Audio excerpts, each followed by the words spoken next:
Hi student, मैं विकास कुमार स्वागत करता हूं आप लोगों को विकास मैथमेटिक्स ट्यूटोरियल पर। आज हम लोग क्लास 12 के वर्ग आव्यूह का सहाखंड एवं उसके प्रतिलोम निकालने के लिए सीखेंगे। ठीक है, वर्ग आव्यूह का सहाखंड प्रतिलोम ये निकालना है। ठीक है, ध्यान दीजिएगा। केसी सिन्हा के बुक में है, ये चैप्टर 7 में मिल जाएगा आप लोगों को। चलिए देखते हैं इसको कैसे क्या किया जाएगा। चलिए देखते हैं इसके एक एक पार्ट्स को। पहले हमें बोला गया है वर्ग आव्यूह। ठीक है, वर्ग आव्यूह के बारे में थोड़ा सा देख लेते हैं। हालांकि चैप्टर 5 में मैट्रिक्स के चैप्टर में ये सभी चीजें क्लियर हो गई होगी, लेकिन चीजों को थोड़ा सा रिवाइज करा देने के बाद पढ़ने में अलग ही मजा होता है। ठीक है, इसलिए थोड़ा सा देख लेते हैं वर्ग आव्यूह। ठीक है, उसके बाद सब चीज तो चलेगा ही चलेगा। वर्ग आव्यूह ध्यान से देखिएगा विद्यार्थियों। इसका इंग्लिश, वर्ग का इंग्लिश आप लोग जानते होंगे स्क्वायर होता है और आव्यूह का इंग्लिश मैट्रिक्स होता है। तो इस आधार पर इसका नाम वर्ग आव्यूह पड़ा। वर्ग आव्यूह एक ऐसा आव्यूह होता है जिसमें पंक्ति की संख्या और स्तंभ की संख्या समान होती है। ठीक, आप लोग ये सभी चीजें जानते होंगे। एक ऐसा आव्यूह, थोड़ा सा रिवीजन करा देते हैं। एक ऐसा आव्यूह, ठीक है विद्यार्थियों, एक ऐसा आव्यूह जिसके पंक्तियों की संख्या, ठीक है, पंक्तियों की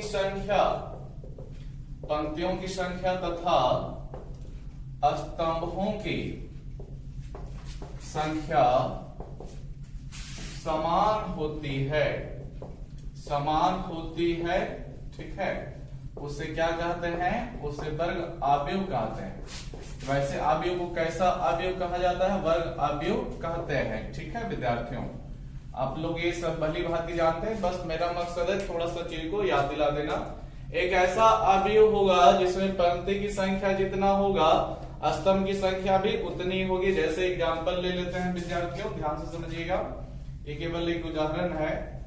मान लीजिए एक कोई आव्यूह है, इस प्रकार से है मेरा 1 2 3 4, ये मेरा एक आव्यूह हो गया। ठीक है, तो आप लोग भली भांति देख रहे होंगे, इसमें पंक्ति की संख्या काउंट किया जाए तो पंक्ति मतलब ये क्षैतिज कतारें पंक्ति कहलाती है। आप लोग भली भांति जानते हैं, ये R1 से सूचित किया जाता है, ये R2 से, यानी पंक्ति की संख्या मेरे पास 2 है।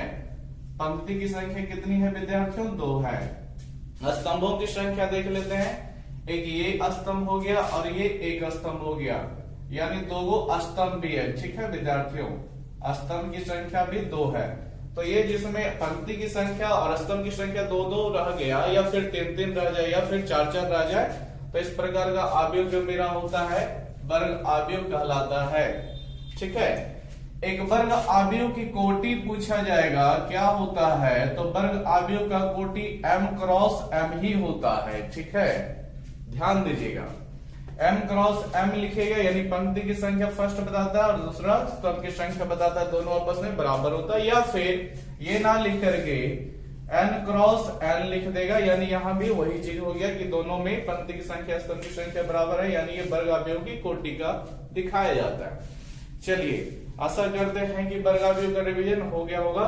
और भी केवल यही नहीं है, और भी उदाहरण लिया जा सकता है वर्ग आव्यूह का। जैसे मान लीजिए यहाँ पर 3 2 5 लेते हैं, 4 0 6 लेते हैं, 9 -2 2 लेते हैं। क्या दिक्कत है विद्यार्थियों? क्या ये वर्ग आव्यूह नहीं है? ठीक है, इसमें कितनी पंक्तियां हैं? 1 2 3, पंक्तियों की संख्या 3 हुआ विद्यार्थियों। ठीक है, और देखिए कितने स्तंभ है? 1 2 3, स्तंभ की संख्या भी 3 हुआ विद्यार्थियों। तो ये मेरा वर्ग आव्यूह है। वर्ग आव्यूह को इसलिए रिवीजन करा रहे हैं क्योंकि ये सहखंड जो हो गया या फिर प्रतिलोम होता है, ये केवल वर्ग आव्यूह का ही निकाला जाता है। ठीक है, क्षैतिज आव्यूह, उदग्र आव्यूह, ये सब का वर्ग आव्यूह नहीं, ये सब का सहखंड या प्रतिलोम संभव नहीं होता है विद्यार्थियों। ठीक है, इसलिए रिवाज करा दिए हैं ताकि आप लोगों को ध्यान में रखा जाए। आप लोग ध्यान में तो रखें। ध्यान रखिएगा कि जितने भी वर्ग सहखंड या फिर प्रतिलोम निकाले जाते हैं वो केवल वर्ग आव्यूह का ही होता है। चलिए, क्लियर हो गया होगा? ध्यान दीजिएगा। अब आगे है सहखंड, इसके बारे में देख लेते हैं। सहखंडज है, सॉरी सहखंड नहीं है, सहखंडज। तो ये भी देखिए, आप सहखंड का नाम सुने हैं, चैप्टर 6 में ही आया था, सारणिक वाले चैप्टर 6 डिटर्मिनेंट्स में, उसमें आप लोगों को मिला था सहखंड। ठीक है विद्यार्थियों, सहखंड, इसको वहां पर इंग्लिश बोला गया था कोफैक्टर। ठीक है, कोफैक्टर से ही बना है, ये सहखंड से ही बना है, सहखंड, सहखंडज। ठीक है, सहखंडज यहां पर है और ये सहखंड होता है। ठीक है, याद होगा सहखंड को AIJ से डिनोट किया जाता था, यहां भी उसी से डिनोट करेंगे। ठीक है, तो देखते हैं सहखंडज के बारे में, सहखंडज कैसे आता है। देखिए फिर से थोड़ा सा एक पॉइंट, सारणिक में जो आप लोग पढ़े होंगे, सारणिक चैप्टर 6 में, ठीक है, वहां पर पढ़े होंगे सहखंड। ठीक है विद्यार्थियों, ध्यान से देखिए। और अब जो इस चैप्टर में पढ़ रहे हैं, ये आव्यूह का चैप्टर है। ठीक है, और यहां पर सहखंड के जगह पर यहां आपको पढ़ने मिलेगा सहखंडज। ठीक है, एक साथ लिखिए, अलग अलग लिखिए, कोई दिक्कत नहीं, इसमें जा लग गया। फिर और भी देखिए, इंग्लिश का कर्तव्य देखिए क्या है, इसको इंग्लिश में कोफैक्टर बोला जाता है विद्यार्थियों। ठीक है, ध्यान से समझ लीजिएगा, दोनों में अभी अंतर बता रहे हैं। और इसे इंग्लिश में एडज्वाइंट बोला जाता है।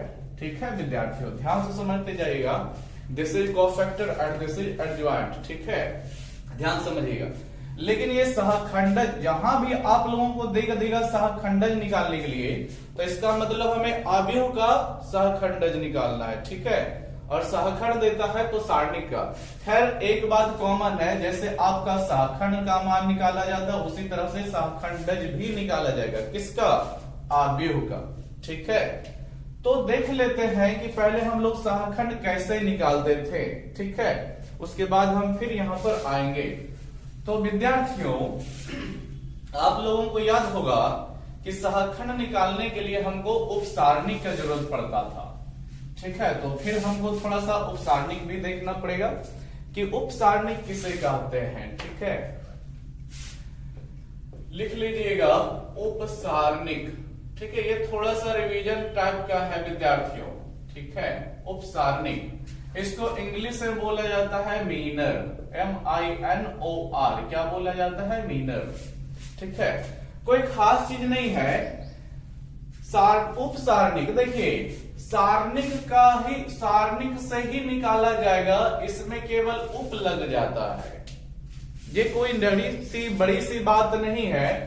ठीक है, उपसारणिक कहां से आता है? तो सारणिक से ही आता है। डिफिनीशन होता है, किसी सारणिक के किसी अवयव के संगत पंक्तियों तथा संगत स्तंभों को छोड़कर, ठीक है, प्राप्त अवयव से बने सारणिक को दी गई सारणिक का उपसारणिक कहते हैं। विद्यार्थियों ध्यान से समझिएगा, डेफिनेशन नोट करना चाहते हैं तो नोट कर लीजिएगा। हम बोल रहे हैं किसी सारणिक के किसी अवयव के संगत उसके पंक्तियों तथा स्तंभों को छोड़कर शेष अवयव से प्राप्त सारणिक को दी गई सारणिक का उपसारणिक कहते हैं। ठीक है विद्यार्थियों, देखिए उपसारणिक को ध्यान दीजिएगा, डिफिनेशन आशा करते हैं लिख लिए होंगे। उपसारणिक को MIJ से सूचित किया जाता है। ठीक है, MIJ से सूचित करते हैं या किया जाता है, ध्यान से समझते जाइएगा। उपसारणिक को MIJ से, जहां I आपका बताएगा, I आपको बताता है पंक्ति। ठीक है, यानी जिसको इंग्लिश में रॉ जानते हैं, और ये आपको बताएगा स्तंभ, जिसे कॉलम जानते हैं। थोड़ा सा देखिए, ठीक है, पंक्ति स्तंभ जानते हैं। देखिए एक उदाहरण लेते हैं, वहां से पता चल जाएगा आप लोगों को। उपसारणिक हो गया, बोल देगा आपको कि सारणिक 3 to 5 - 1 का उपसारणिक निकालें। क्या निकालें? उपसारणिक निकालें। ध्यान से समझिएगा, थोड़ा सा रिवीजन टाइप चल रहा है। तो यहां पर देखिए कितने सदस्य हैं, एक सदस्य, दो सदस्य, तीन सदस्य, चार सदस्य। तो चार उपसारणिक इसका निकलेगा। करना कुछ नहीं होता है, अगर जो हम इस सदस्य का उपसारणिक निकालना चाहते हैं, क्या निकालना चाहते हैं विद्यार्थियों, उपसारणिक निकालना चाहते हैं, तो उपसारणिक को MIJ से सूचित किया जाता है। तो यहाँ पर I पंक्ति की संख्या और J स्तंभ की संख्या बताता है। तो 3 कौन से पंक्ति में आया विद्यार्थियों ने, बोलिएगा पहले पंक्ति में है।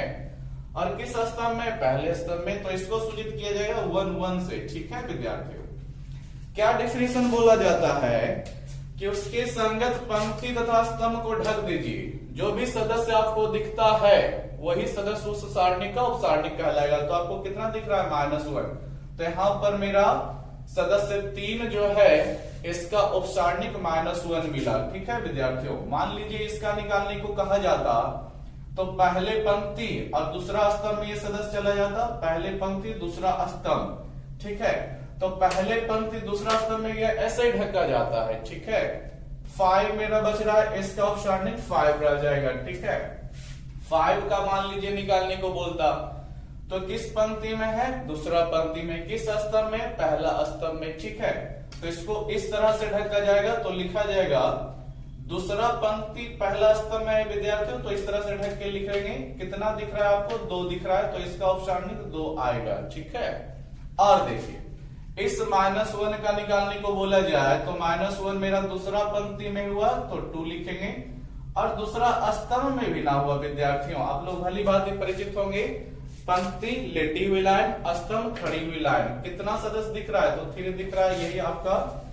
इस सारणिक का उपसारणिक कितना मिला, -5 -1 5 2 3। इसको अगर जो एक बार में लिखेंगे तो लिखा जाएगा एडजॉइंट ऑफ ए, सब चीज बताया जाएगा, एडजॉइंट से सूचित किया जाता है। ठीक है, यानी उपसारणिक ए जो हो गया आपका, ध्यान से समझिएगा, -1 5 2 3 रह जाएगा विद्यार्थियों। ठीक है, -1 फर्स्ट एक्सचेंज, सेकेंड निगेटिव, -1 5। ठीक है विद्यार्थियों, सॉरी इसको थोड़ा सा खड़ा करके लिखा जाता है, -1 2 5 3 इस तरह से रह जाएगा। ठीक है, ये आपका उपसारणिक हो गया। चलिए हटाइए, अब इसको देखते हैं। अब आगे जाकर के हम लोगों के पास उपसारणिक के बाद चलिए अब सहखंड कैसे निकाला जाता है। सहखंड कैसे निकाला जाता है, ध्यान से समझिएगा। सहखंड, तो सहखंड का डिफिनेशन देते हैं, उसी से मिल जाएगा आपका सहखंड। कोफैक्टर इसको इंग्लिश में बोला जाता है, बढ़िया से समझिएगा, कोफैक्टर। यदि कोई सदस्य आयवें, किसमें, आयवें पंक्ति, सॉरी आयवें पंक्ति, ध्यान से समझिएगा, तथा जेवें स्तंभ में हो तो, ठीक है, हो तो उस सदस्य का सहखंड, ध्यान से समझिएगा, इसे सूचित किया जाता है AIJ से। बराबर फॉर्मूला याद करना है आपको, -1 to the power I plus J, ठीक है, इनटू MIJ होता है इसका फॉर्मूला।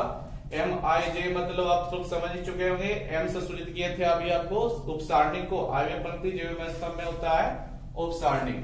ये आपको चैप्टर 6 में ये सब मिल चुका है। अभी हम केवल यहाँ पर चीजों को याद दिला रहे हैं फिर से, ठीक है। इस तरह से हम यहाँ पर नहीं बनाएंगे, हम डायरेक्ट बना लेंगे, देखिएगा कैसे बनता है। ये बस आप लोगों को याद दिलाने के लिए है। चलिए ठीक है, ध्यान रखिएगा। यहाँ पर क्वेश्चन नहीं लेंगे, क्योंकि क्वेश्चन लेंगे तो ये चैप्टर फिर वीडियो बहुत ही लंबा हो जाएगा। देखिए, प्रतिलोम निकालने के लिए है। प्रतिलोम भी आप पिछले चैप्टर में निकाल चुके हैं, इनवर्स, ठीक है। इसे ए इनवर्स से सूचित किया जाता है। फिर यहां भी क्यों दिया है इसे पढ़ने के लिए, आप लोग वहां पर पढ़े होंगे, वहां पर चैप्टर 6 में आप लोग पढ़े होंगे प्रारंभिक रूपांतरण विधि से, ठीक है।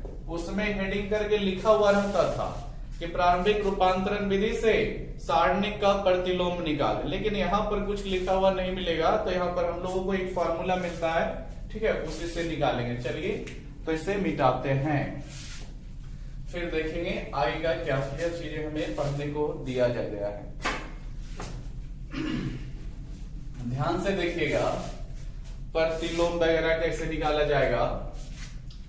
देखिए प्रतिलोम का सूत्र होता है, प्रतिलोम को परिभाषित करेंगे तो पहले परिभाषित कर लेते हैं प्रतिलोम, ठीक है।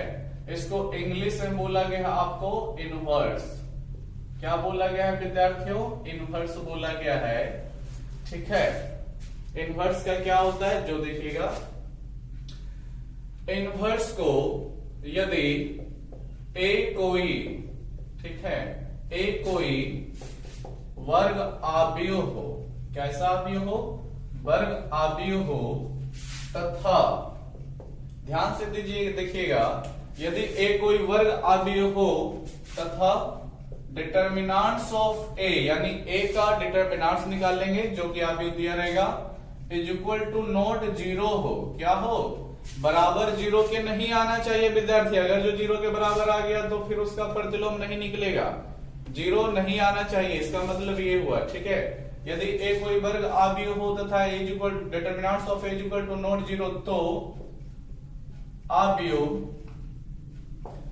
ए का, ठीक है, प्रतिलोम, ध्यान से समझिएगा, देखिएगा प्रतिलोम को इनवर्स द्वारा सूचित किया जाता है, ए इनवर्स द्वारा, बराबर फॉर्मूला हो जाता है एडज्वाइंट ऑफ ए, यानी आव्यूह जो दिया रहेगा उसका पहले हमें सहखंडज निकालना पड़ेगा, ठीक है, देख रहे हैं ना, एडज्वाइंट सहखंडज निकालना पड़ेगा, ऊपर रखेंगे उसको निकाल करके, और नीचे यही डिटर्मिनेंट्स ऑफ ए का फॉर्मूला लगेगा, मान रखा जाएगा, यानी ए जो आव्यूह होगा उसका हमें डिटर्मिनेंट्स भी निकालना पड़ेगा, ढक करके जैसे निकालते थे वो वाला निकालना पड़ेगा।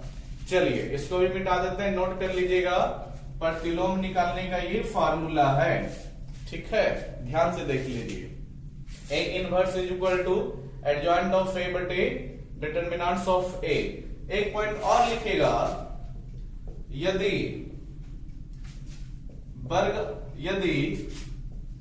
वर्ग आव्यूह ए का determinants of A is equal to zero हो तो, ठीक है, मान लीजिए ए कोई वर्ग आव्यूह है, ठीक है, और उसका जब डिटर्मिनेंट्स निकाला गया तो जीरो आ गया, हो तो उस आव्यूह का, ठीक है, प्रतिलोम, बढ़िया समझिएगा, अभी हम चैप्टर में नहीं जा रहे हैं विद्यार्थियों, अभी केवल आपको बेसिक चीजें बता रहे हैं। तो उस आव्यूह का प्रतिलोम संभव नहीं होता है, ठीक है, उस आव्यूह का प्रतिलोम संभव नहीं होता है। ध्यान रखिएगा, किसी भी आव्यूह का प्रतिलोम तभी निकलेगा जब डिटर्मिनेंट्स उसका जीरो नहीं आए। अगर जो डिटर्मिनेंट जीरो आ जाएगा विद्यार्थी तो फिर उसका प्रतिलोम संभव नहीं होगा, ध्यान दीजिएगा, ठीक है। सभी चीजें चैप्टर में घूम करके आएगी, अभी आप लोगों को केवल समझाया जा रहा है बेसिक चीजें, क्वेश्चन जब आएगा तो क्वेश्चन बनाने में आप लोग जानते हैं ये फॉर्मूला जब मिल जाता है तो चीजों को केवल रखते चलिए, मान मिलते चलेगा, ठीक है। और प्रतिलोम से संबंधित दो पॉइंट याद रखिएगा, मुख्य पॉइंट है, ध्यान दीजिएगा, ठीक है। यदि A determinants of A is equal to zero, तो वर्ग आव्यूह ए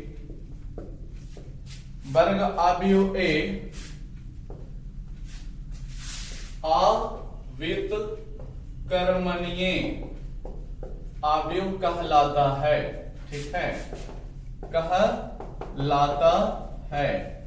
यानी यदि डिटर्मिनेंट्स मिल गया आव्यूह का जीरो तो उसका व्युत्क्रम संभव नहीं है, व्युत्क्रम मतलब प्रतिलोम ही होता है, ठीक है, उसी को बोला जाता है क्या, आवित कर्मणीय।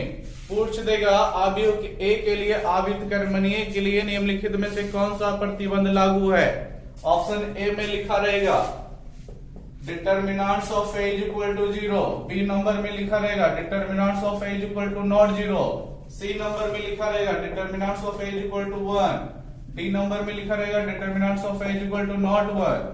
क्या आंसर हो जाएगा, अगर जो आवित कर्मणीय है तो ये वाला फॉलो करेगा। ठीक है, ध्यान से देख लीजिए। अगला, यदि determinants of A is equal to 0, ठीक है, तो वर्ग आव्यूह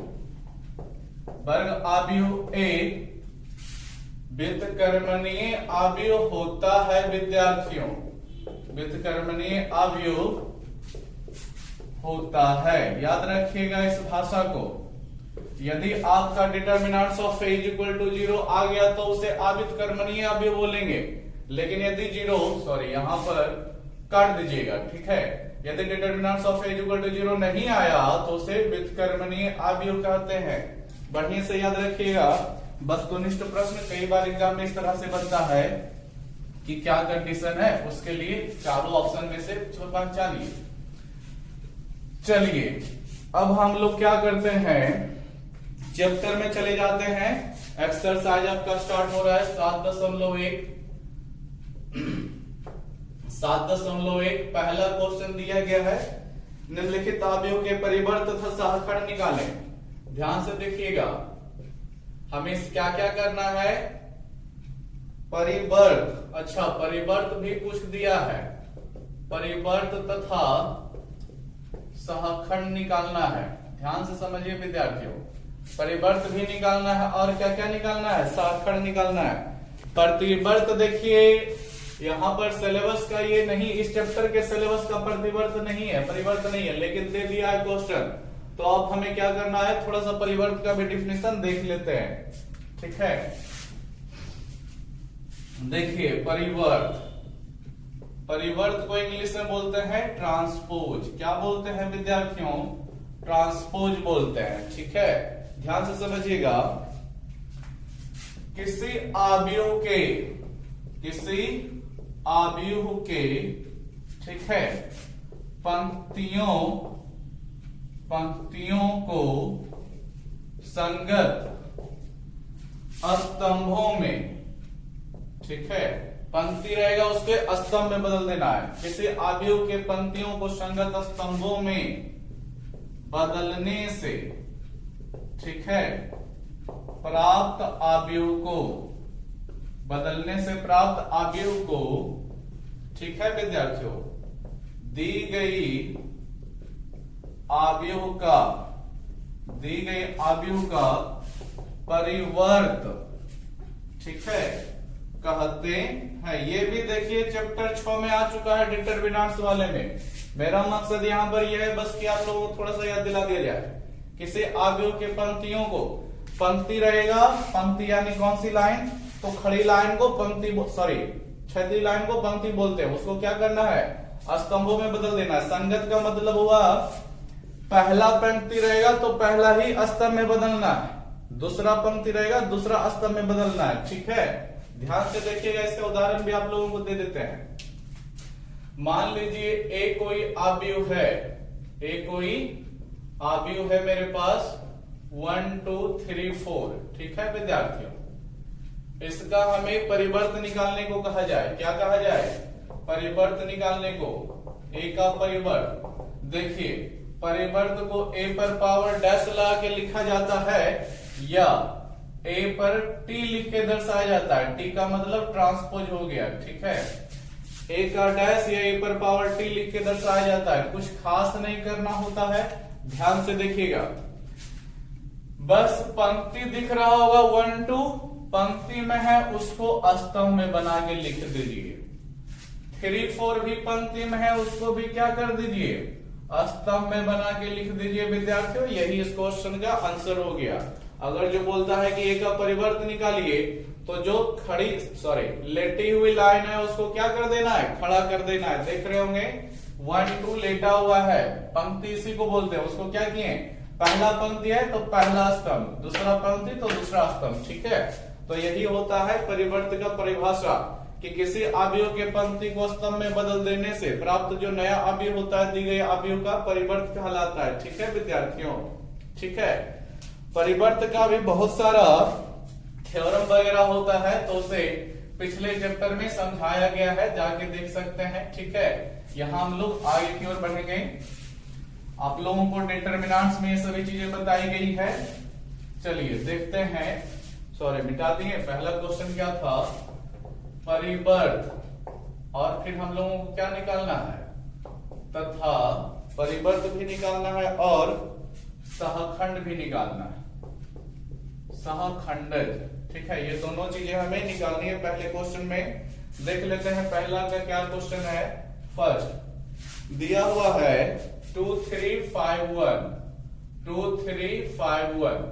ध्यान से समझिए विद्यार्थी, ये कोई अवयव दिया गया है। ठीक है, अब इसको पहले हमें क्या करना पड़ेगा, इसको अवयव का नाम दे दीजिए, ए बी ऐसा कुछ। ठीक है, तो यहां पर हम दे देते हैं क्या, मान लीजिए माना इसका नाम ए है।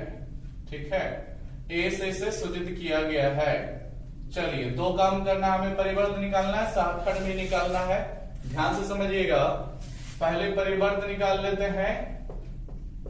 परिवर्त क्या क्या चीज से सूचित किया जाएगा, ए पर पावर डैश लगाइए या फिर ए का पावर टी लिख दीजिए। ठीक है विद्यार्थियों, देखिए क्या बोलता है परिवर्त का, अभी तुरंत डिफिनेशन दिए थे, पंक्ति को स्तंभ में बदल दीजिए। 2 3 क्या है विद्यार्थियों, ध्यान से समझिए, पंक्ति में है। ठीक है, यानी लेटी हुई लाइन, उसको खड़ी लाइन में बदल दीजिए, हो गया।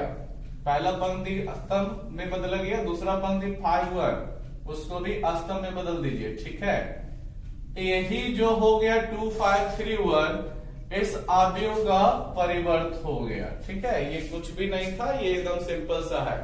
लेकिन अब ध्यान दीजिएगा, हमें सहखंड भी निकालना है। सेकेंड पार्ट अभी बचा हुआ है। ठीक है विद्यार्थियों, सेकेंड पार्ट, दो क्वेश्चन दी गई है। इस पूरे 1 नंबर क्वेश्चन में परिवर्त निकल गया, सहखंड निकल जाएगा, वो भी निकल जाएगा।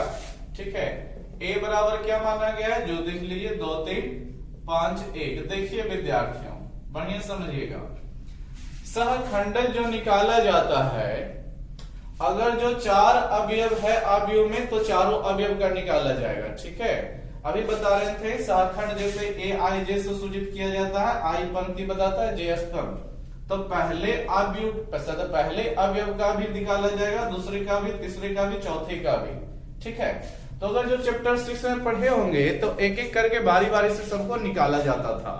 यहाँ पर हम उस तरह से नहीं करेंगे, क्योंकि हमें अवयव पढ़ना है, सारणिक नहीं पढ़ना। कर सकते हैं उस तरह से भी, कोई दिक्कत नहीं है।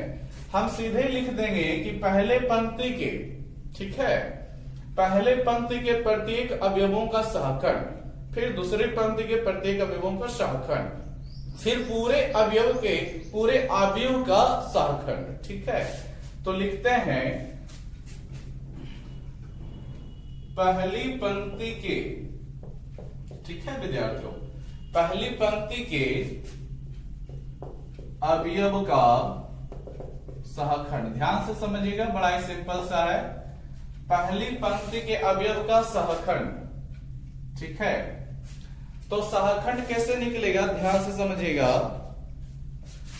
इसको ढकिए, पहले पंक्ति में है तो पहले पंक्ति को ढक लीजिए, फिर बारी बारी से स्तंभों को ढकते जाइए। जैसे अभी पहली पंक्ति में हम है ना, तो पहली पंक्ति, अभी हमें किसको निकालना है, इसका सहखंड निकालना है। ध्यान से समझते जाइएगा। ठीक है, हमें 2 का सहखंड निकालना है, तो 2 से जुड़ा हुआ पंक्ति को भी ढकिए और 2 से जुड़ा हुआ स्तंभ को भी ढकिए। ठीक है, तो 2 से जुड़ा हुआ पहला पंक्ति ढका गया, 2 से जुड़ा हुआ पहला स्तंभ भी ढका गया। कितना दिख रहा होगा आपको, 1 दिख रहा होगा, तो नीचे 1 को नोट कीजिए। ठीक है, रहने दीजिए, अभी कोई छेड़छाड़ नहीं कीजिएगा। चलिए हो गया ना, 2 का सहखंड 1 है, बोल सकते हैं। आगे बढ़िए, अब 3 का बारी, हमें पहली पंक्ति का भी निकालना है। ठीक है, 3 का बारी है, तो 3 किस पंक्ति में है बोलिएगा, पहले पंक्ति में ढक लीजिए। 3 किस स्तंभ में, दूसरा स्तंभ में ढक लीजिए। ठीक है, कितना दिख रहा है आपको, 5 दिख रहा है। ठीक है, ध्यान दे रहे हैं ना, 5 दिख रहा है, तो यहां पर अब 5 लगाइए। ठीक है, हो गया। अब थोड़ा सा ध्यान दीजिएगा, चिन्ह पर ध्यान दीजिए, चिन्ह साइन पर। पहला सदस्य आपका प्लस लेता है, दूसरा सदस्य माइनस लेता है। ठीक है, ये पूरा प्रोसेस आपको सारणिक जो डिटरमिनेंट्स पढ़ेंगे वहां पर से, क्योंकि आप लोगों को अभी बताया गया था ए आई जे, सहाखंड A I J is equal to -1 to the power I plus J into M I J, formula बताया गया था। तो -1 देखिए कैसे यहाँ पर प्लस लगा, कैसे यहाँ पर माइनस लगा, समझा देते हैं, फिर जब समझ में आ जाएगा तो चीजों को हम सीधा सीधी हल करते चलेंगे, ठीक है, फिर इतना समय नहीं लगेगा। -1 पर पावर आई प्लस जे, ध्यान से देखिए, हम ये जो अभी ढके थे 2 को इस तरह से ढके थे, तो ये 2 किस पंक्ति में है विद्यार्थियों, बोलिएगा पहला पंक्ति, तो आई का जगह पे 1 डाला जाएगा, -1 ऐसे ही रहेगा, आई की जगह पे इसके पहले पंक्ति में है तो 1 डाला जाएगा, फिर प्लस जे की जगह पे, जे क्या बताता है, स्तंभ, कौन से स्तंभ में है, पहले के स्तंभ में ना, ये 2 है, तो इसके लिए भी 1 डाला जाएगा। सोचिए 1 1 2 हो जाएगा, -1 पर पावर 2 हो जाएगा, तो +1 ही ना बचेगा विद्यार्थियों, यानी इसके पहले क्या लगाया जाएगा, प्लस लगाया जाएगा। और एम आई जे उपसारणिक बताता है, तो उपसारणिक 2 का कितना होगा, 1 होगा कि नहीं होगा, ठीक है, 1 होगा ना एम आई जे के अनुसार, पहले के अनुसार, ठीक है। तो यहां से आपका +1 मिलेगा और यहाँ आपका 1 है ही, तो सीधी सी बात कितना रह जाएगा, +1, इसलिए यहाँ पर +1 लगाया जाता है, ठीक है। वहीं यहाँ पर सदस्य में आइएगा तो पहला पंक्ति लेकिन दूसरा स्तंभ का सदस्य है विद्यार्थियों, तो पहला पंक्ति है यानी कि -1 पर पावर, पहला पंक्ति के लिए 1 लिखेंगे और दूसरा स्तंभ के लिए 2 लिखेंगे ना, ठीक है।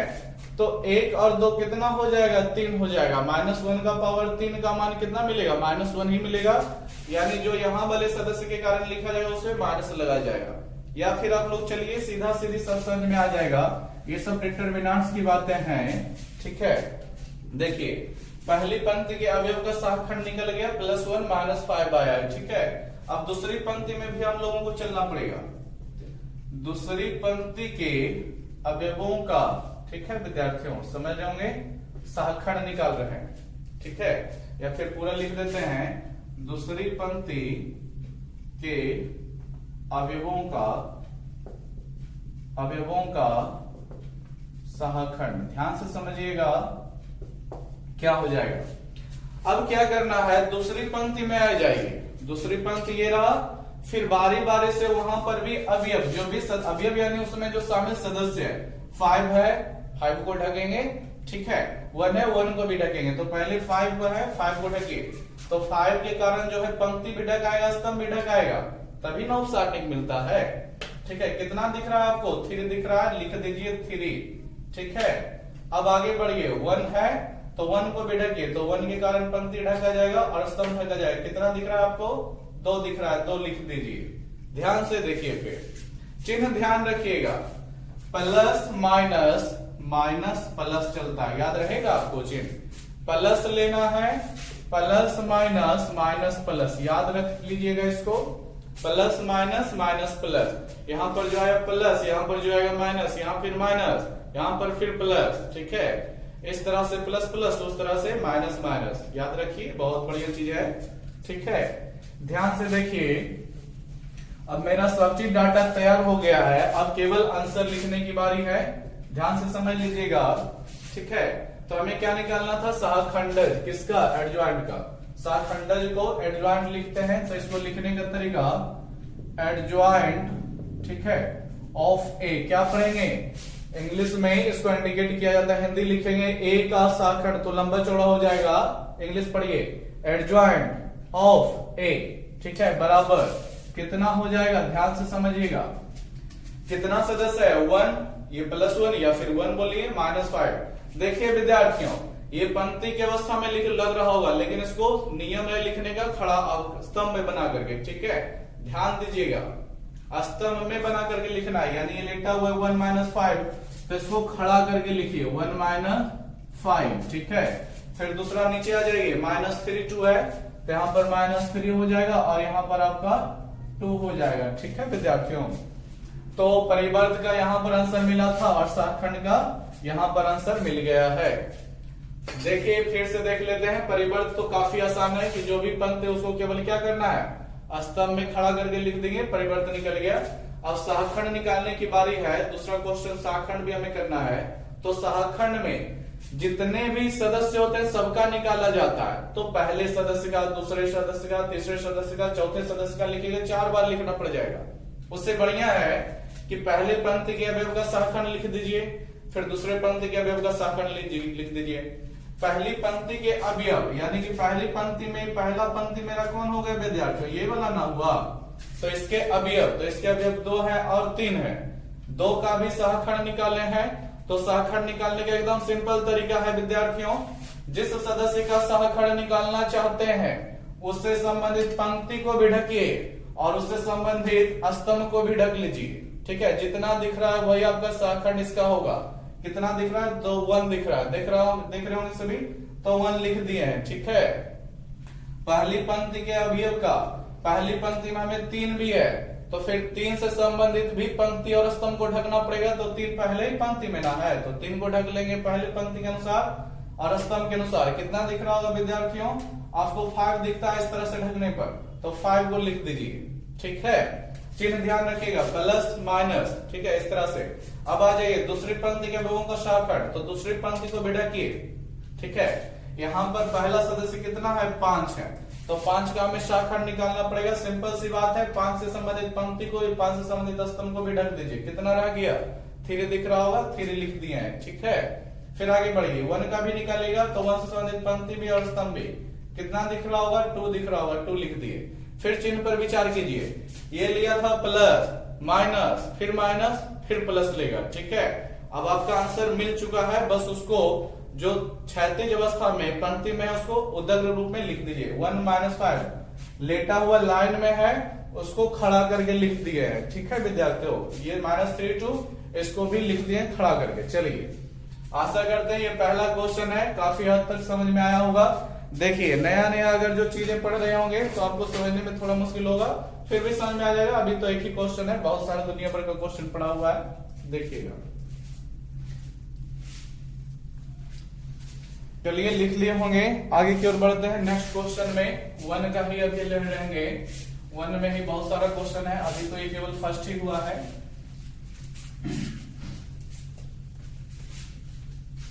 देखिएगा, तो दूसरा क्वेश्चन इसका है, देखिए दूसरा बड़ा मजेदार क्वेश्चन है। 2 में दिया है, पहले यहीं पर हम मान लेते हैं, माना लेट अवयव A है। ठीक है विद्यार्थियों, दिया है सेक थीटा। कितना दिया है, सेक थीटा है। ठीक है, फिर आपका है कॉसेक थीटा, फिर नीचे दिया आपका साइन थीटा, फिर कॉस थीटा, साइन थीटा, और ये रह गया आपका कॉस थीटा।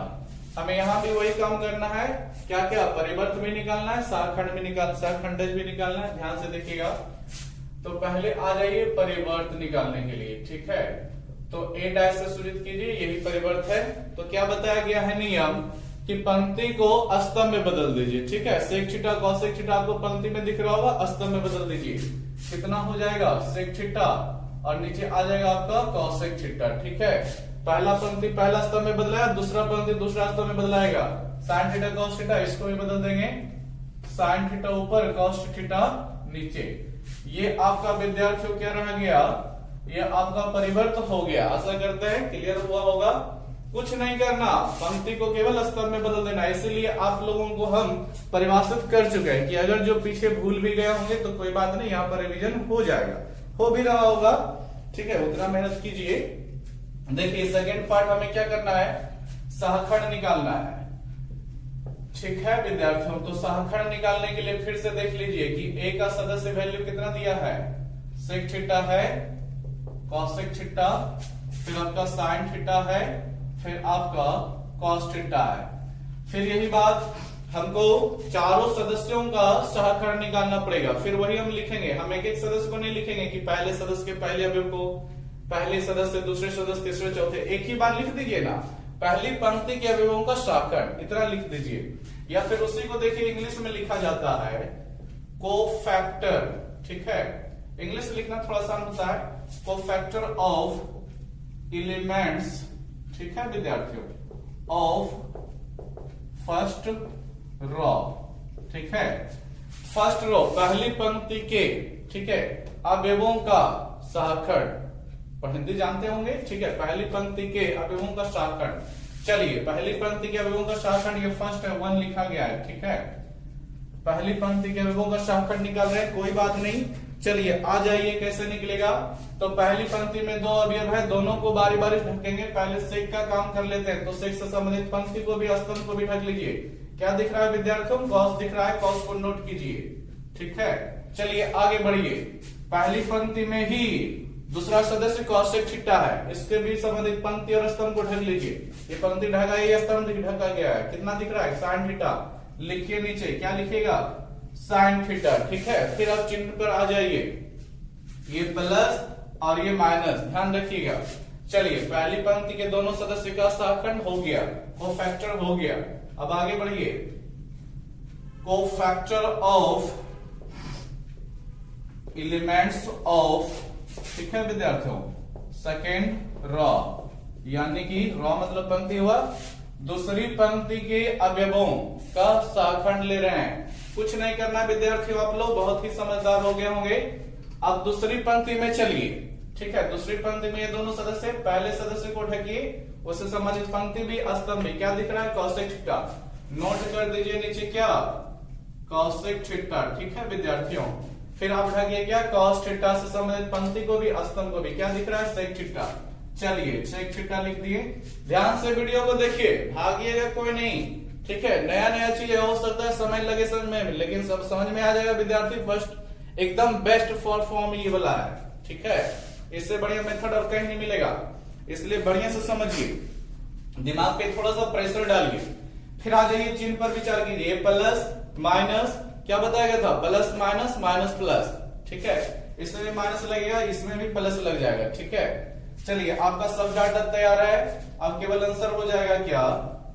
एडजॉइंट, ठीक है। एडजॉइंट ऑफ ए, यानी अवयव ए का सहखंडज, ठीक है। अवयव ए का सहखंडज, एडजॉइंट ऑफ ए कितना हो जाएगा? देखिए कितना आया है? Cos theta minus sine theta. Cos theta, cos theta plus में है, लिखिए प्लस या नहीं, पंक्ति में दिख रहा होगा ना, उसको खड़ा करके लिख दीजिए, ठीक है। माइनस साइन थीटा हो गया विद्यार्थियों। फिर आपको दिख रहा होगा कॉसेक थीटा सेक थीटा, उसको भी खड़ा करके लिखिए। क्या लिखिएगा? Cosec theta minus cosec theta है, और फिर नीचे आ जाएगा आपका सेक थीटा, ठीक है विद्यार्थियों। यही आपका क्या रह गया? शाखंड रह गया। यहां पर आपका हुआ था परिवर्तन, यहां पर आपका हो गया शाखंड, ठीक है। चलिए आशा करते हैं समझ में आ रहा होगा। और भी उदाहरण देखते हैं, अभी खत्म नहीं हुआ है, आप लोगों के दिमाग में एकदम घुस जाना चाहिए, ठीक है। घुसा के ही छोड़ेंगे, ऐसी बात नहीं है कि छोटा बहुत ही बताएंगे बस आगे बढ़ जाएंगे, नहीं विद्यार्थियों। होता क्या है कि नया नया चीज कुछ भी लेने में समय, समझने में समय ले ही लेता है। चलिए एनसीईआरटी का क्वेश्चन देखते हैं, 1 का ही देखते हैं, 4 नंबर, ठीक है। 3 नंबर छोड़ रहे हैं, 4 नंबर हम बता रहे हैं। अवयव दिया हुआ है, एनसीईआरटी के बुक में देखिएगा, ये क्वेश्चन मिल जाएगा, उसको हमें ए मान लेना है। कितना है अवयव? 2 3 है, और फिर मेरा -4 -6 है विद्यार्थियों। ध्यान से देखिएगा, 2 3 -6 -4 -6 है, ठीक है। चलिए इसका अब निकालना है क्या? वही क्वेश्चन था, वही क्वेश्चन है परिवर्त और शाखंड, ठीक है। तो पहले परिवर्त निकाल लेते हैं विद्यार्थियों। परिवर्त यानी ए डैश, क्या हो जाएगा परिवर्त? कुछ नहीं, बस पंक्ति के सदस्यों को स्तंभ में खड़ा करके लिख दीजिए। 2 3 पंक्ति में दिख रहा होगा, उसको खड़ा करके लिखिए। -4 -6 पंक्ति में दिख रहा होगा, उसको खड़ा करके लिख दीजिए। यही इस क्वेश्चन का क्या हो गया? परिवर्त हो गया, ठीक है विद्यार्थी। यही इसका आंसर हो गया, ठीक है। चलिए सेकेंड पार्ट इसका हल करना है। सेकेंड पार्ट क्या बोला गया था हम लोगों को? शाखंड निकालने के लिए। तो फिर से देख लीजिए, ए का मान है कितना? 2 3 -4 -6, शाखंड निकालना है, यानी एडजॉइंट, शाखंड एडजॉइंट, ठीक है। तो फिर हमें पहली पंक्ति में 2 सदस्य, इसका भी बारी बारी से शाखंड निकालना पड़ेगा। दूसरी पंक्ति में 2 सदस्य, इसका भी शाखंड निकालना पड़ेगा। तो फिर लिखिएगा, क्या लिखिएगा? कोफैक्टर ऑफ एलिमेंट्स ऑफ, ठीक है, फर्स्ट रॉ, पहली पंक्ति के अवयवों का शाखंड, ठीक है। तो आ जाइए, पहली पंक्ति में कौन कौन अवयव दिख रहा होगा? 2 दिख रहा है ना, 2 से जुड़ा हुआ पंक्ति को स्तंभ को दोनों को ढकिए। क्या दिख रहा है आपको? -6, नोट कीजिए नीचे क्या -6, उसमें कोई लापरवाही नहीं कीजिएगा। दूसरा सदस्य में आ जाइए, 3 दिख रहा है तो 3 से संबंधित पंक्ति को भी स्तंभ को भी रख दीजिए। क्या दिख रहा होगा आपको? -4 लिखिए। देखिए चिन्ह में कंफ्यूजन नहीं करना है। क्या बताया गया आपको? पहले वाला चिन्ह प्लस लेता है तो ऐसी बात नहीं है कि ये माइनस है तो प्लस कर देंगे, वैसे नहीं। इसको ब्रैकेट लगाइए और यहां पर लिखिए प्लस, और दूसरा वाला चिन्ह जो लेता है माइनस लेता है तो ब्रैकेट लगाइए, यहां पर लिखिए माइनस। ऐसे चलता है विद्यार्थियों। अब आप लोग जानते हैं क्या ले लेगा, ये -6 हो जाएगा और ये +4 हो जाएगा। तो इस तरह से आपको बदलना पड़ेगा। ठीक है विद्यार्थियों, आगे बढ़िएगा। Cofactor of elements of second row, दूसरी पंक्ति के अवयवों का सहखंड। तो दूसरी पंक्ति में पहला अवयव कितना दिख रहा है? -4 दिख रहा है, तो -4 से संबंधित पंक्ति और फिर स्तंभ भी ढक लिए। कितना दिखा बचा हुआ सदस्य? 3 दिख रहा है, तो 3 को नीचे नोट डाउन कीजिए। ठीक है, अब दूसरे पंक्ति का ही सदस्य -6 भी दिख रहा है, -6 से संबंधित पंक्ति और स्तंभ ढकिए। कितना दिखा आपको? 2 दिखा, 2 को लिख दीजिए। ठीक है, फिर आ जाइए चिन्ह पे विचार कीजिए। प्लस माइनस प्लस इस तरह से लेगा, यहाँ पर चिन्ह का बदलाव नहीं है, ठीक ठाक है। ठीक है, चलिए आगे बढ़िए। तो अब हम लोगों का क्या हो जाएगा? सहखंड निकालना था तो एडजॉइंट ऑफ ए का वैल्यू कितना मिलेगा? देखिए -6 +4 है, तो इसको क्षैतिज अवस्था में है, उसको उदर यानी पंक्ति में है, स्तंभ में बना के लिखिए। -6 4, यहां पर -3 2, यही इस प्रश्न का विद्यार्थियों आंसर रह जाएगा। ठीक है, यही इस प्रश्न का क्या रह जाएगा विद्यार्थियों? आंसर रह जाएगा। चलिए अब हम लोग 1 नंबर क्वेश्चन को अलविदा कहते हैं। 1 नंबर क्वेश्चन में 2 क्वेश्चन छोड़ दिए, आप लोग बना लीजिएगा। 2 का 3 नंबर छोड़े हैं, 5 नंबर छोड़े, बना लीजिएगा। चलिए आगे की ओर बढ़ते हैं, हम 2 नंबर वाले क्वेश्चन में चलते हैं।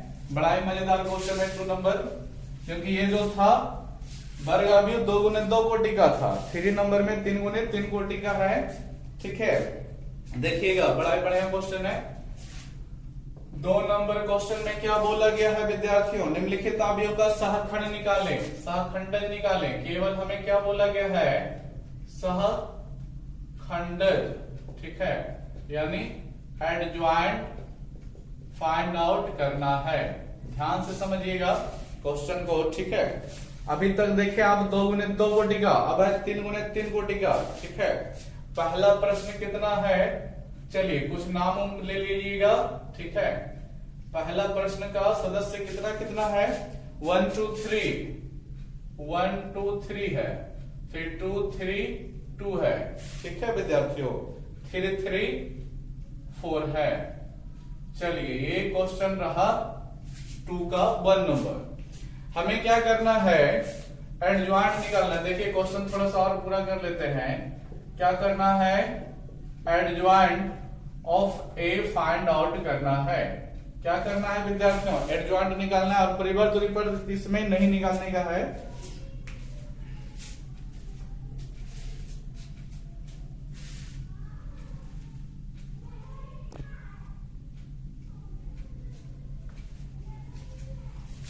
केवल हमें सहखंडज निकालना है।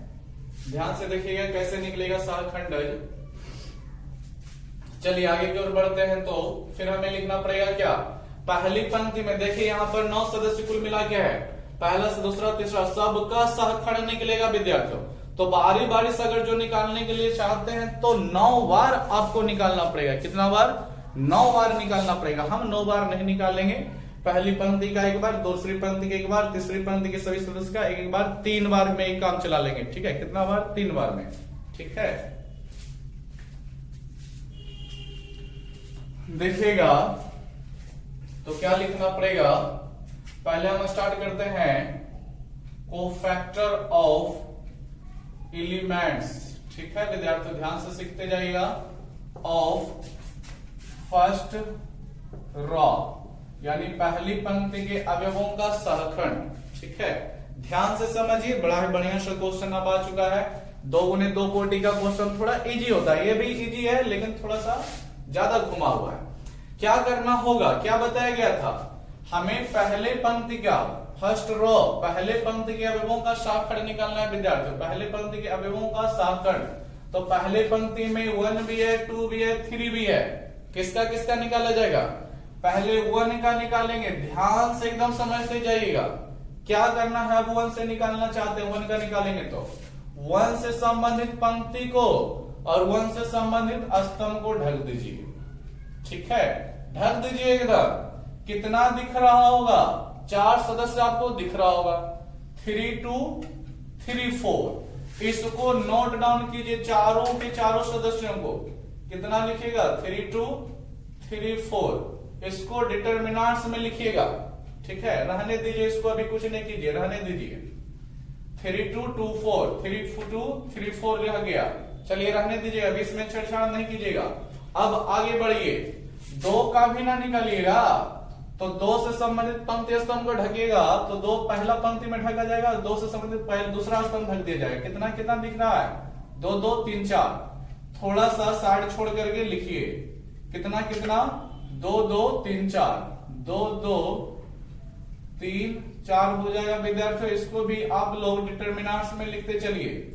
अब इसका पहले पंक्ति का तीसरा सदस्य कितना है, 3 है, उसको भी ढक दीजिए। उसे किसका भी निकालना चाहते हैं उसका पंक्ति और स्तंभ दोनों ढकना पड़ता है, बार बार बोल रहे हैं। तो पंक्ति ढकिए, स्तंभ ढकिए। कितना दिखा, 2 3 3 3, उसको भी लिख दीजिए, 2 3 3 3। ठीक है विद्यार्थियों, बढ़िया समझते जाइएगा। ठीक है, इतना हो गया। अब देखिए क्या करना है, पहले पंक्ति में है BM है, दूसरी पंक्ति में नहीं गए हैं, चिन्ह लगता है।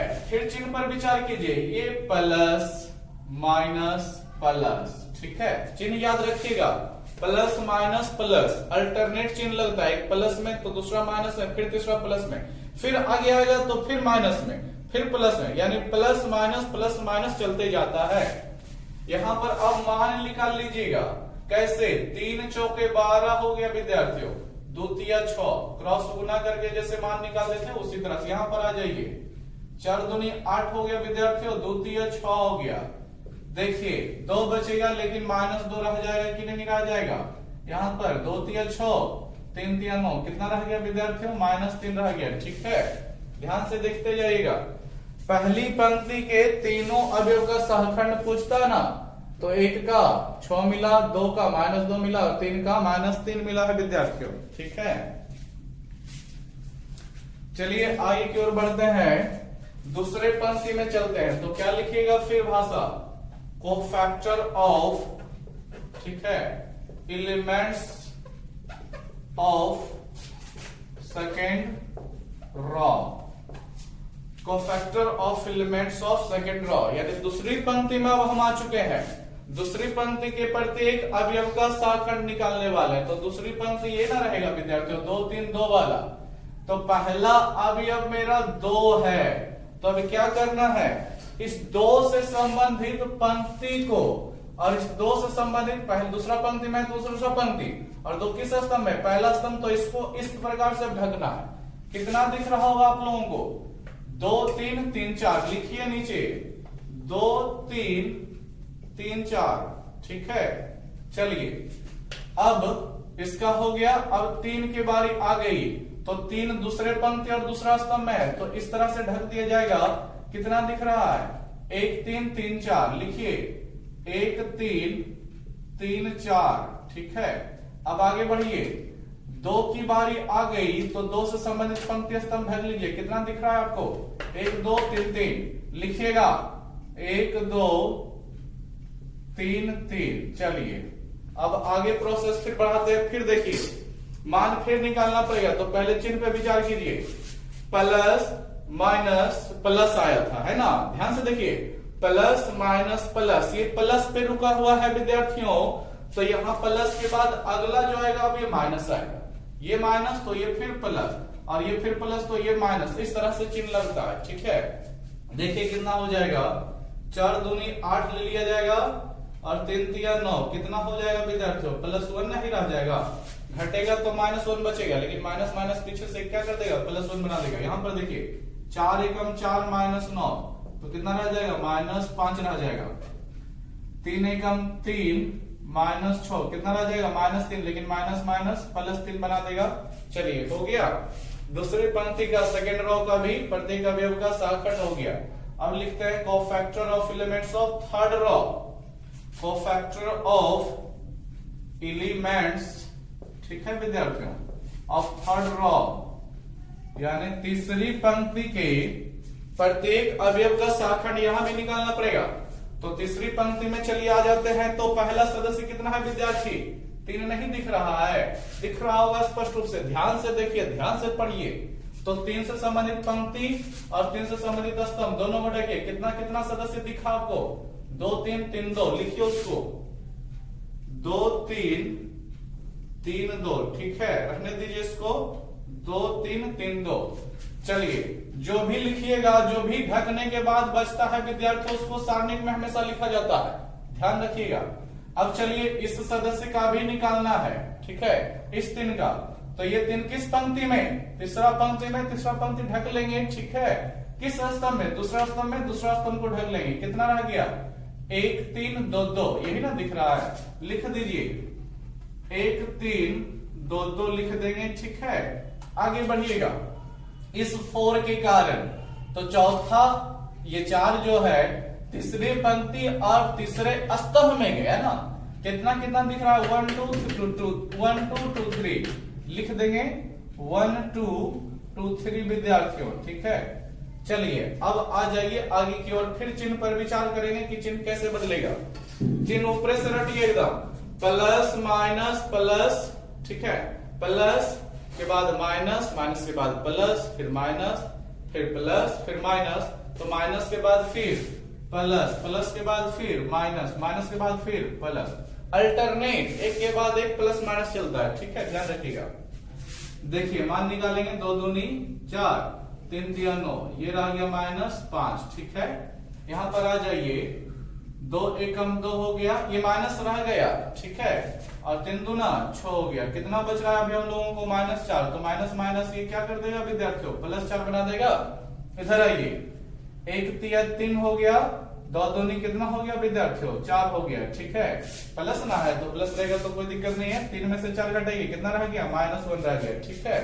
अब देखिए ध्यान से नजर दौड़ाइए, तो कुल 9 सदस्यों का सहखंड निकल चुका है। एक सदस्य का यहां पर 1 2 3 4 5 6 7 8 9, हम भी 9 ही सदस्य का निकाले हैं, लेकिन पंक्ति के साथ कितना बार में? 3 ही बार में निकाला है, ठीक है। पूरा प्रोसेस पे जाइएगा, कोई दिक्कत नहीं, ये भी पूरा ही प्रोसेस है, ठीक है, ये बढ़िया सा मेथड है, ठीक है। चलिए तो उसमें आपको पहला निकालना पड़ेगा, दूसरा पे बहुत सारा कंडीशन फिर हो जाता है, ठीक है। ये सबसे बेस्ट फॉर्म वही उसी तरह से ये भी निकाला जाता है जिससे आप लोग चैप्टर 6 में पढ़े होंगे, कोई तरीका अलग नहीं है, बस वही वाला है। अब आ जाइए मेरा आंसर क्या होगा, तो देखिएगा फाइनली आंसर क्या आता है। एडजॉइंट ऑफ ए हमें निकालना है, तो कितना आंसर मिलेगा ध्यान से समझिएगा।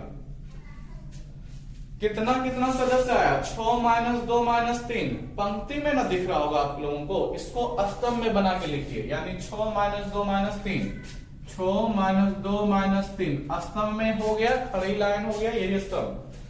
1 5 3, तो क्या लिखेंगे? 1 5 फिर लिखेंगे विद्यार्थियों, और -5 4 -1, -5 4 -1 हो गया विद्यार्थियों। यही उस क्वेश्चन का, इस क्वेश्चन का क्या हो गया? सहखंड का आंसर हो गया, ठीक है विद्यार्थियों। देख रहे होंगे, बढ़िया चीज से समझ में आया होगा।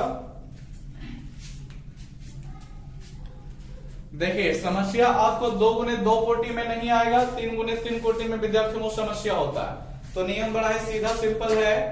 पहले 3 गुने 3 कोटि में, यानी 3 पंक्ति रहता है, 3 स्तंभ भी रहता है, उसी को 3 गुने 3 कोटि बोलते हैं। 9 सदस्य कुल होता है, तो 9 बार सहखंड निकलेगा। हम भी 9 बार ही निकाले हैं, लेकिन तरीका बड़ा ही सिंपल है, ठीक है। बस ध्यान रखिए कि सहखंड निकालने के क्रम में जिस सदस्य का आप सहखंड निकालना चाहते हैं, ठीक है, जिस सदस्य का सहखंड निकालना चाहते हैं उस सदस्य से जुड़े हुए पंक्ति को भी ढक लीजिए और उस सदस्य से जुड़े हुए स्तंभ को भी ढक लीजिए, ठीक है। अगर जो मेरे पास यहां पर जैसे है कि मान लीजिए हम 1 का सहखंड निकालना चाहते हैं, तो एक से जुड़ा हुआ पहला पंक्ति ढकाएगा और एक से जुड़ा हुआ पहला स्तंभ ढकाएगा। ठीक है, तो हम इस तरह से ढक लेंगे विद्यार्थियों। ठीक है, बस वही रिपीट कर रहे हैं। फिर आप लोगों को जितना दिख जाए, दिखेगा ना कि नहीं दिखेगा, दिखेगा। ठीक है, देख रहे होंगे 4 से 10 दिखता है, 3 2 फिर आपका 3 4 है। ठीक है, उसको सारणिक में नोट कीजिए। ठीक है, सारणिक में नोट करने के बाद आप उसका मान निकाल लीजिए। कैसे मान निकलेगा? क्रॉस की सहायता से। 3 चौके 12 हो गया, 3 दूना 6 हो गया। ठीक है, चलिए मान जो आ गया उसी तरह से दूसरे सदस्य में भी, तीसरे सदस्य में भी ढकते जाइए। जब ये हो गया हमेशा 4 सदस्य आपको दिखेगा। ठीक है, और देखिए पहला पंक्ति हो गया तो दूसरी पंक्ति में भी आ जाइए। फिर पहले स्तंभ को ढकेगा, 4 सदस्य दिखा है जो कि यहाँ पर नोट किए हैं। फिर दूसरे स्तंभ को ढके, जो दिखा है यहाँ पर नोट किया गया। तीसरे स्तंभ को ढके हैं, जो दिख रहा होगा यहाँ पर नोट किया गया। ठीक है, चिन्ह ध्यान रखिएगा, प्लस माइनस, तो फिर प्लस, फिर माइनस, फिर प्लस, फिर माइनस, फिर प्लस, फिर माइनस, फिर प्लस। इस तरह से चिन्ह का बदलाव किया जाता है। ठीक है, उसके बाद फाइनली जब हम लोगों का आंसर बनेगा तो जो भी सदस्यों से साखड़ निकला है वो आपको एक पंक्ति के रूप में दिखेगा, लेटी हुई लाइन के रूप में दिखेगा। उसको क्या करना है, खड़ा करके लिख दीजिएगा। ठीक है, चलिए हो गया साखड़, ये हो गया। चलिए तो चैप्टर 7 का 1 नंबर 2 नंबर क्वेश्चन हो चुका है। इसमें 2 नंबर में और भी संबंधित क्वेश्चन है। 3 नंबर क्वेश्चन जो आपका स्टार्ट हो रहा है, प्रतिलोम स्टार्ट हो रहा है, पर इनवर्स स्टार्ट हो रहा है। ठीक है, 2 नंबर में और भी कुछ क्वेश्चन छूटे हुए हैं, उसको आप लोग बना लीजिएगा और प्रतिलोम निकालने के लिए आप लोगों को कल बताया जाएगा। ठीक है, तो चलिए विद्यार्थियों इसको एक बार, इस वीडियो को हो सकता है एक बार में नहीं समझ में आया तो 2 बार भी देख लीजिएगा। ठीक है, क्योंकि चीजें जो होती है सबसे अभी तक अलग आई है सहखंड वगैरह निकालने का, लेकिन तरीका अलग है। ठीक है, और आशा करते होंगे आप लोग इस चैनल के माध्यम से आप लोग फायदा उठा रहे होंगे, लाभ उठा रहे होंगे। ठीक है, तो चलिए अगर जो आपको वीडियो बढ़िया लग रहा है, लाभ उठा रहे हैं, तो वीडियो को लाइक सब्सक्राइब, ठीक है, दोस्तों में शेयर जरूर कीजिए। और वीडियो देखने के लिए आपको थैंक्स।